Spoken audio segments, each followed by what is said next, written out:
जीवन सतत गतिशील है, पल पल बदलता हुआ जीवन क्षण क्षण क्षीण होकर एक दिन विलीन हो जाता है। कहने को मनुष्य एक दीर्घ जीवन पाता है, लेकिन जीवन को पाकर के भी न तो जीवन समझ पाता है, न जीवन का मकसद समझ पाता है। जन्म लेना, जीवन पाना और जीवन को यूं ही बिता देना, कहानी पूरी कर लेना, ये जीवन की कोई बहुत बड़ी उपलब्धि नहीं है। हम अपने अब तक के अतीत पर अगर दृष्टिपात करें तो हम यही पाते हैं कि हमने बार बार जन्म लिया, देह धारण किया, जैसे तैसे जी करके इस जीवन को पूरा किया और कहानी खत्म। ये चलता आ रहा है अनादि से और पता नहीं आगे कब तक चलेगा। संत कहते हैं देह धारण करके जैसे तैसे जी लेने का कोई मतलब नहीं है। अगर तुम कुछ हासिल करना चाहते हो तो सबसे पहले अपने जीवन की सही परख करो, जीवन को जानो और जीवन के मकसद को पहचानो। आपको पता है जीवन क्या है? क्या है जीवन? कई बार बोलते हैं जीवन क्या है, तो आप लोग बोल देते हैं जीवन है पानी की बूंद। तो आगे की लाइन भी तो देखो, कब मिट जाए रे, कब संभलोगे? जीवन क्या है? अगर हम देखें, एक तरफ हमारी आत्मा दिखाई पड़ती है, हमारा मन दिखता है, हमारी बुद्धि दिखती है, हमारा शरीर दिखता है, हमारी इंद्रियां दिखती है, हमारे श्वास और प्रश्वास का प्रवाह दिखता है। इनमें हम जीवन को ढूंढें तो जीवन कहाँ है? यदि हम अपने इस मर्त जीवन को देखें, मनुष्य जीवन को केंद्रित करके देखें, तो केवल आत्मा जीवन नहीं है। आत्मा जीवन नहीं है। आत्मा तो एक शाश्वत तत्व है, चिरंतन है, सदा से है, सदा रहेगा। तो फिर ये शरीर, कहते आत्मा के बिना शरीर भी मुर्दा है, वहां कोई जीवन नहीं है। ये इंद्रियां, ये मन, ये बुद्धि, ये भी शरीर के साथ है और इनका आत्मा से संबंध है, तब तक ये अपना काम कर रही है, नहीं तो ये भी कभी भी छूट जाए। आत्म संबंध के विघटित होते ही हमारा शरीर, हमारे इंद्रियां, हमारा मन, हमारी स्मृति, हमारी बुद्धि सब निश्शेष हो जाती है, कुछ भी साथ नहीं रहता। हमारा जीवन तब काम करता है जब आत्मा शरीर को धारण कर श्वास प्रश्वास रूप प्राण के साथ इंद्रिय चेतना और मन बुद्धि से जुड़ा होता है। अगर हम व्यापकता से देखें तो एक तरफ हमारी आत्मा की शाश्वत परिणति दिखती है, तो दूसरी ओर ये शरीर, ये इंद्रियां, ये बुद्धि, ये मन, ये श्वास प्रश्वास का आना जाना क्षण भंगुर दिखाई पड़ता है। पल पल बदलता है, परिवर्तन होता है, परिवर्तन धर्म इसका स्वभाव बना हुआ है। जब आत्मा की तरफ दृष्टि जाती है तो वो शाश्वत दिखाई पड़ता है, और जीवन की तरफ दृष्टि जाती है तो वो नश्वर दिखाई पड़ता है, वो भंगुर दिखाई पड़ता है। संत कहते हैं जीवन की नश्वरता और आत्मा की अमरता को पहचानना ही इस मनुष्य जीवन का सार है। जिस जीवन को लेकर के तुम जी रहे हो वो कितने दिन का हाँ? दुनिया में रहने वाले क्या तुझको ये खबर है, 2 दिन की जिंदगी है, पल भर का ये सफर है। पता है ये जीवन कितने दिन का? 2 दिन की ये जिंदगी है, और उस 2 दिन की इस जिंदगानी में कर क्या रहे हो? नश्वर काया है और पूरे जीवन नश्वर माया के चक्कर में लगे हो। नश्वर जीवन को पाकर केवल नश्वर को संजोने में ही बर्बाद कर रहे हो। तुम्हारे द्वारा जोड़ा गया धन, तुम्हारे द्वारा जोड़ी गई संपत्ति, तुम्हारा वैभव, तुम्हारा ठाट बात, तुम्हारा ये शरीर, तुम्हारी ये इंद्रियों की पटुता कौन टिकाऊ है क्या? पल में विलीन हो जाने वाली है। संत कहते हैं इनकी नश्वरता को पहचान कर आत्मा की अमरता को उद्घाटित करने का अनुष्ठान करो। इस नश्वर जीवन को पाकर जो अविनश्वर है उसे उद्घाटित करने का प्रयास करो, तब कहीं जीवन का कोई अर्थ है, अन्यथा सब व्यर्थ है। आज गुरुदेव बड़े साधारण शब्दों में जीवन का मर्म उद्घाटित करने वाला एक गहरा संदेश हम सबको दे रहे हैं। जो जवान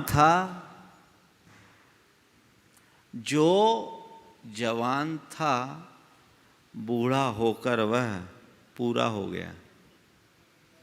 जो जवान था बूढ़ा होकर वह पूरा हो गया।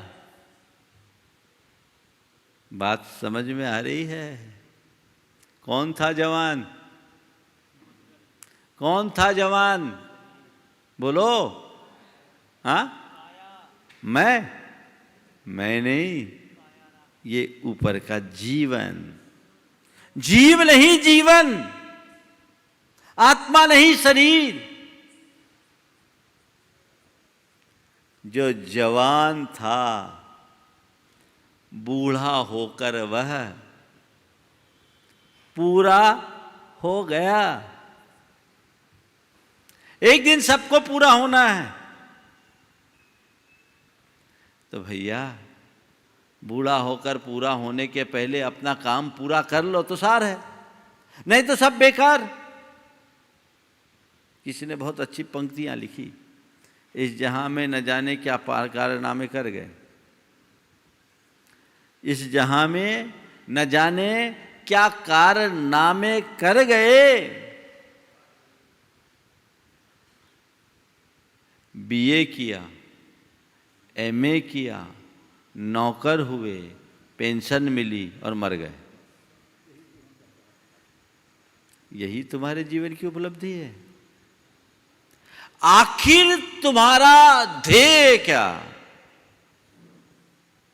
मकसद क्या? ये जन्म किस लिए हुआ है? इसका अर्थ क्या? प्रयोजन क्या? जब तक मनुष्य इसे नहीं समझता तब तक वह अज्ञानता में ही जीता है। ज़्यादातर लोग आत्मज्ञान से शून्य रहने के कारण देह आदि नश्वर पदार्थों में भी विमुग्ध होकर उसे ही शाश्वत मानने का भ्रम पाले बैठते हैं। उन्हें लगता है हमारा जीवन तो बहुत लंबा है। ओम।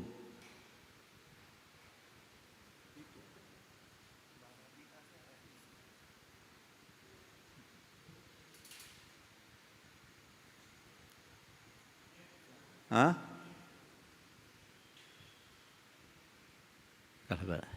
यही तो जीवन का, कब नेटवर्क खत्म हो जाए कहाँ नहीं जा सकता। ये उलट पलट चलता रहता है।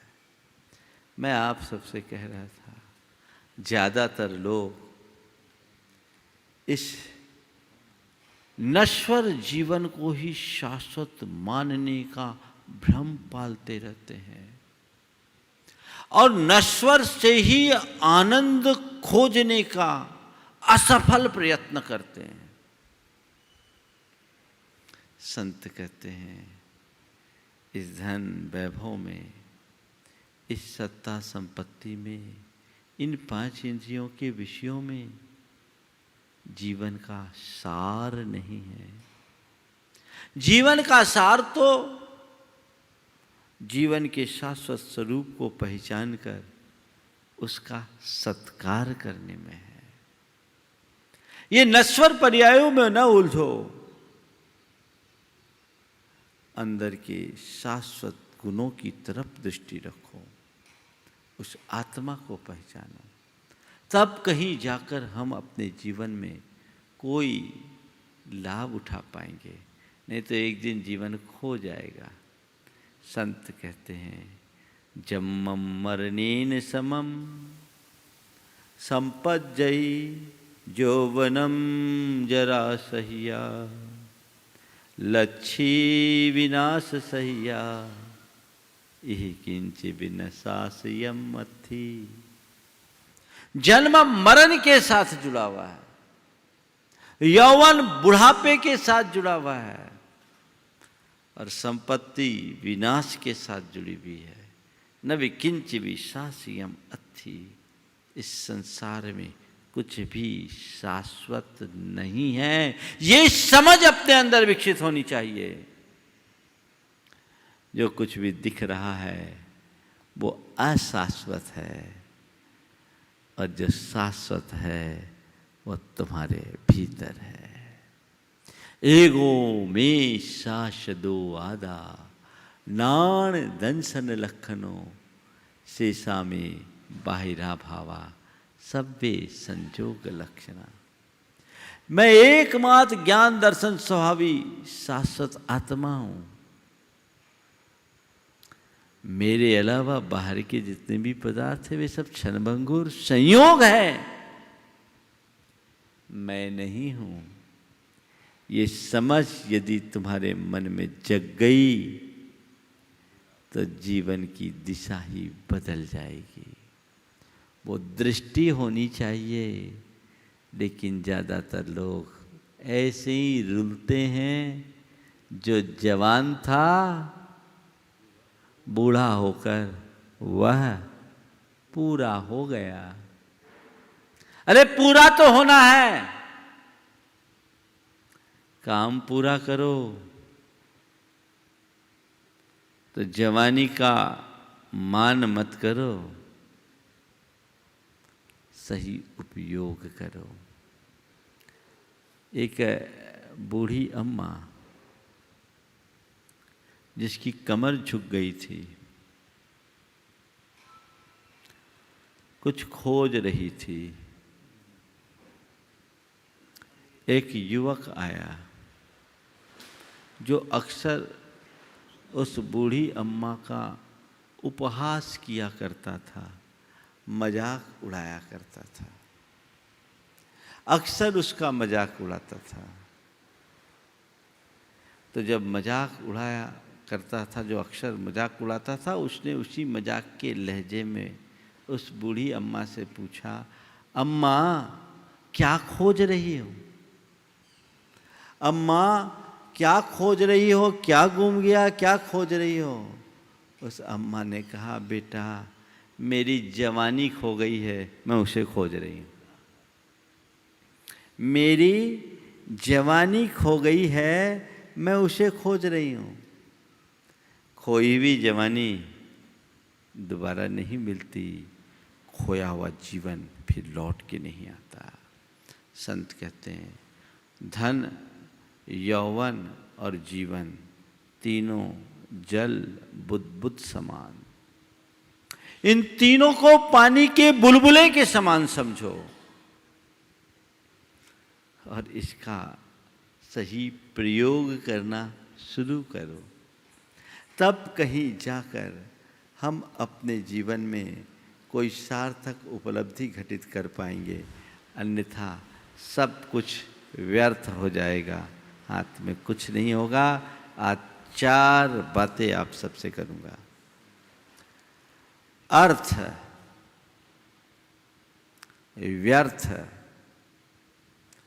अनर्थ और परमार्थ। अर्थ, व्यर्थ, अनर्थ और परमार्थ। अर्थ का मतलब जीवन का कोई उद्देश्य हो, उसकी पूर्ति हो तो उसका अर्थ है। हमने बीज बोया, वो अंकुरित हुआ, उसमें फूल फल लगे तो इसका अर्थ है। और बीज को पत्थर पर डाल दिया, वो हवा पानी में सड़ गल गया, व्यर्थ हो गया। जीवन एक बीज की भांति है। अगर इस जीवन को पाकर हमने पल्लवित किया तो अर्थ है। जीवन के प्रयोजन को साकार किया तो अर्थ है, अन्यथा व्यर्थ है। हिसाब लगाकर देखो, जवानी से बुढ़ापे तक आ गए हो, क्या कर रहे हो? जिस ढंग से चले आ रहे थे वही ढर्रा है या कुछ परिवर्तन भी?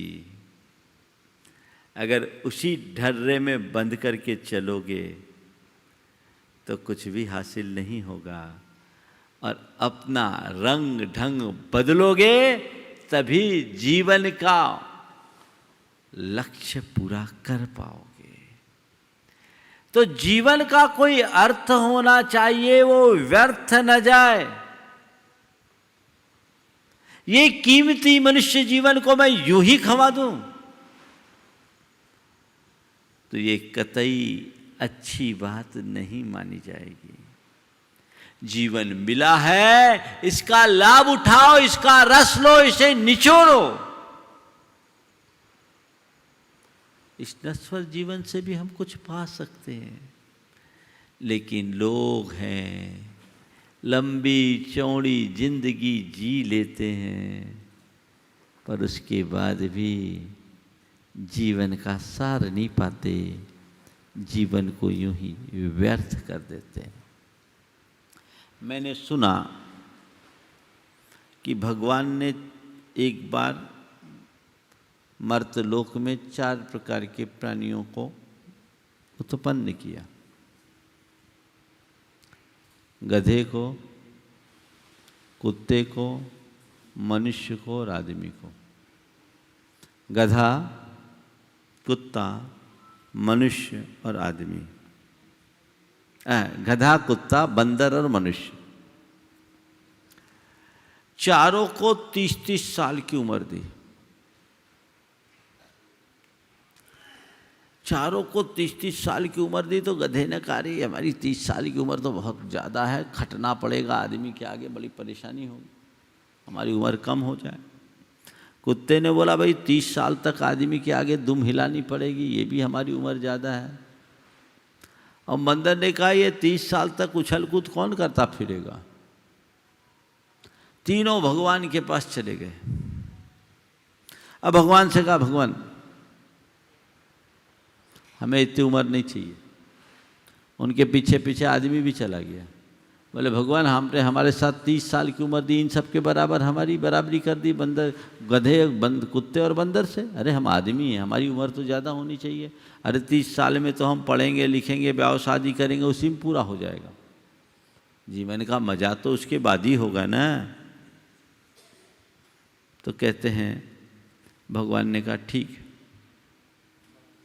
एक काम करो, इन लोगों को ज़्यादा आयु नहीं चाहिए तो मैं इनकी सबकी 20-20 साल की आयु कम कर देता हूँ, इनकी आयु 10-10 साल की, और इन सब की 20-20 साल की आयु तुम्हारे साथ जोड़ देता हूँ।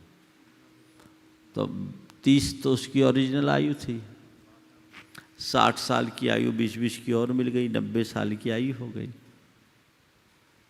और वो जिया तो 30 साल तो उसने मनुष्य की आयु जी, बाद के 20 साल गधे की, फिर बाद के 20 साल कुत्ते की, और आखिरी 20 साल बंदर की। कैसे सो सुन लो, 30 साल तक तो मनुष्य मनुष्यता की शान से जीता है, मेहनत करता है, पढ़ता है, लिखता है, अपने जीवन को आगे बढ़ाता है। 30 साल से 50 साल की उम्र तक गधे की तरह खटता है, बोझा ढोता है। वो अब उसे खटना पड़ता है, बेहिसाब मेहनत करनी पड़ती है, उसकी दशा गधे की तरह होती है। तो वो जिंदगी गधे की हो गई। उसके बाद 20 साल जब वृद्धावस्था की हुई तो उसकी दशा कुत्ते जैसी होती है, घर की रखवाली करना और कोई काम नहीं, घर के पहले कमरे में खाट मिल जाना और कोई काम नहीं, वहीं रहो, सबकी चौकीदारी करो। जैसे कुत्ता जागता है वैसे ही रात भर खांसते खांसते चोरों से अपने घर को बचाओ। तो 20 बरस कुत्तों की मिल गई, और आखिरी 20 बरस बंदरों जैसा मुंह हो जाता है, लटक जाता है। उछल कूद करो, और जैसे बंदरों को उनके बच्चे बहुत परेशान करते हैं, ऐसी आखिरी उम्र में दादा को नाती नतरा परेशान करते हैं। झेलते रहो, यूं ही उम्र पूरी हो जाती है। बचा क्या? बाकी उम्र।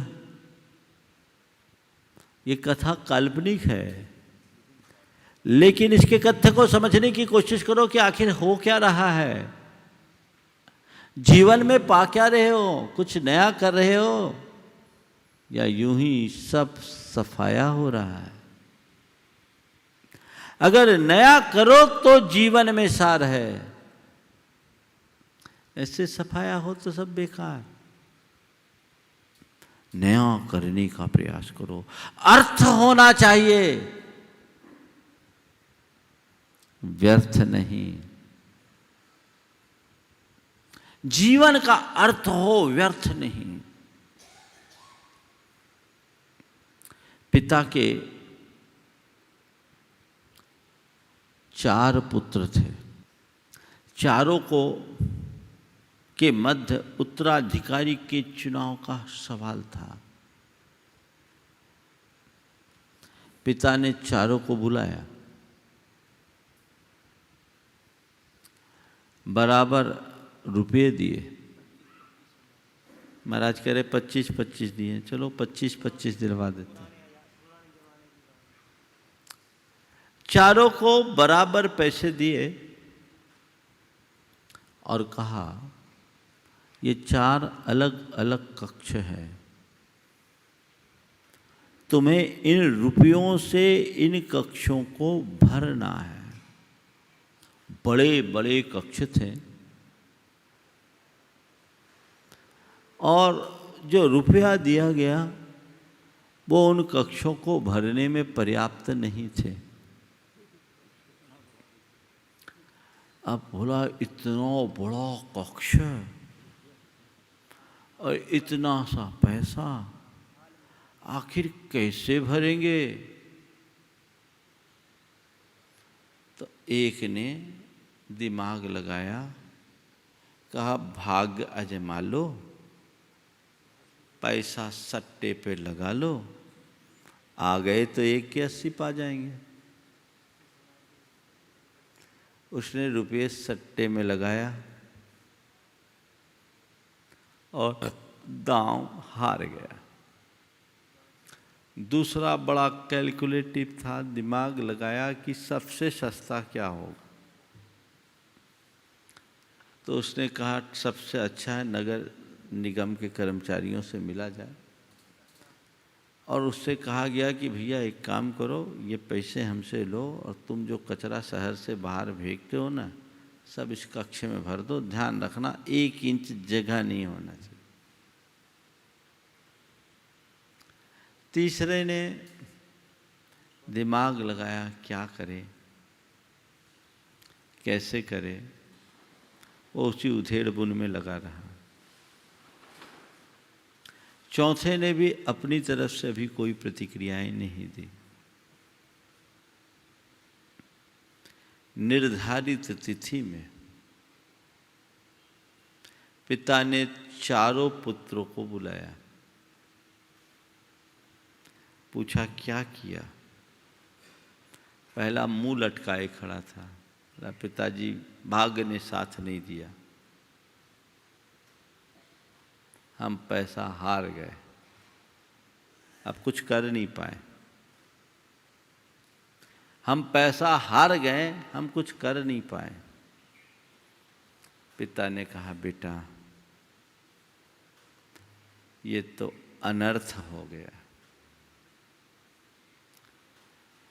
जमा पूंजी तूने यूं ही बर्बाद कर दी, दांव में हार कर, ये अनर्थ है।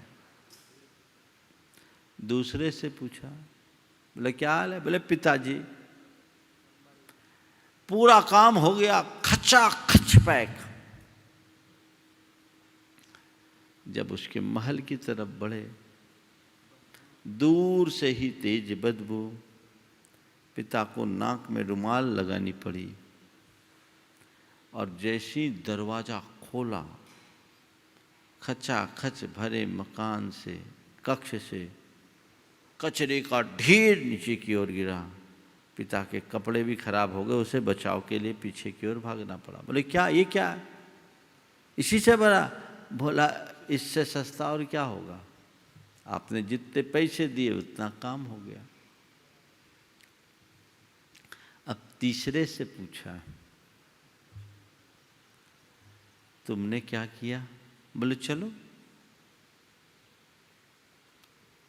आप जब हमारे कक्ष में पहुंचोगे, कक्ष भरा मिलेगा,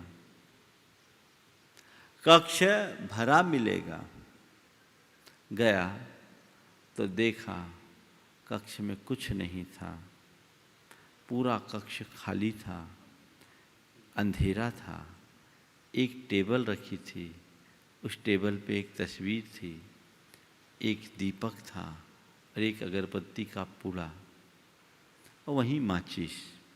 वहाँ पहुँचा, उसने दीप जलाया, पूरा कक्ष प्रकाश से भर गया।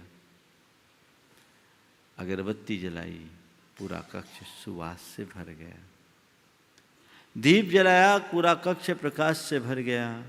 अगरबत्ती जलाई, पूरा कक्ष प्रकाश से भर गया। बेटे ने कहा, पिता ने उस बेटे को गले से लगाया कि वाकई में तुमने कुछ सार्थक किया है। चौथे से पूछा तूने क्या किया? बोला पिताजी मैंने भी यही किया है, आप चलिए, मैंने अपना कक्ष तो प्रकाश और सुवास से भरा ही है, जिस भैये ने कुछ नहीं किया उसका भी घर भर दिया है। आप चलिए, मेरा भी घर भरा हुआ है और उनका भी घर भरा हुआ है।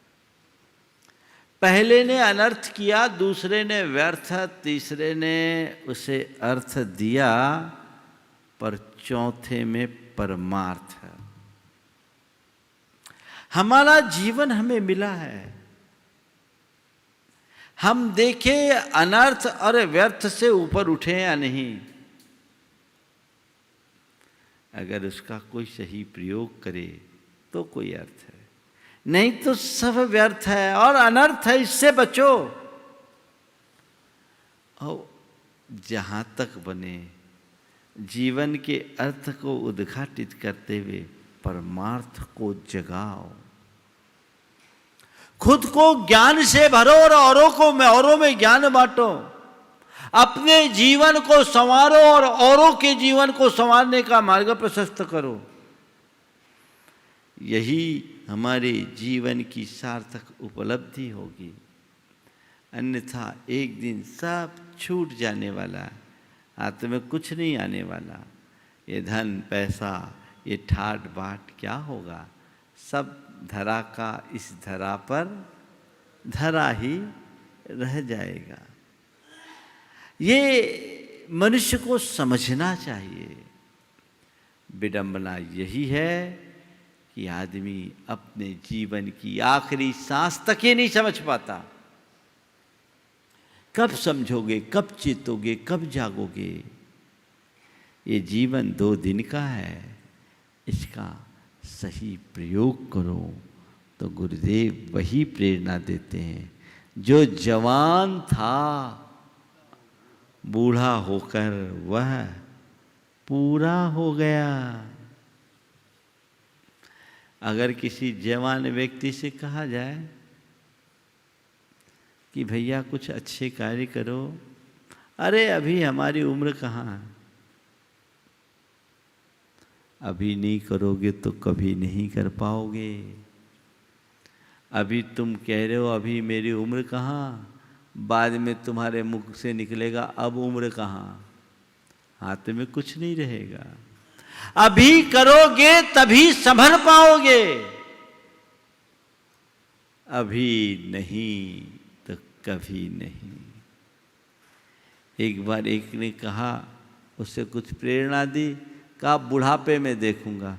मैंने कहा क्या गारंटी कि बुढ़ापा देख भी पाएगा कि नहीं, कोई भरोसा है?